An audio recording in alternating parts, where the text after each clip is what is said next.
94 news से खबर शामिल करते हैं। सीओ हेल्थ डॉक्टर अली मुफ्ती ने डिस्ट्रिक्ट हेडक्वार्टर अस्पताल में कोरोना वायरस की अफवाहों की तरदीद कर दी। उन्होंने मीडिया को ब्रीफिंग देते हुए कहा कि शहरी सोशल मीडिया की अफवाहों पर ध्यान ना दें, हुकूमत हाई अलर्ट है। उन्होंने बताया कि सूबाई हुकूमत के अहकामात और डिप्टी कमिश्नर महताब वसीम अज़हर की हिदायत पर डिस्ट्रिक्ट हेडक्वार्टर में कोरोना वायरस के हवाले से स्पेशल वार्ड तश्कील दे दिया गया है, जो कि 8 बेड्स पर मुश्तमिल है। उन्होंने बताया कि सोशल मीडिया पर अफवाह चल रही थी कि ईरान से ज़्यादा से वापस आने वाली 65 साल ज़ायर, जो कि खोखराबाद की रिहायशी हैं, इन्हें कोरोना वायरस है। इन्हें इंतहाई निगहदाश्त में सियालकोट मुंतकिल किया गया, वहाँ से रिपोर्ट मनफी आई है।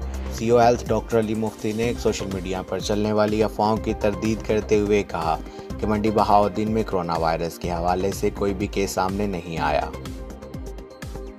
आप देख रहे हैं 94 न्यूज़। मज़ीद खबरों और अपडेट के लिए साथ रहिएगा।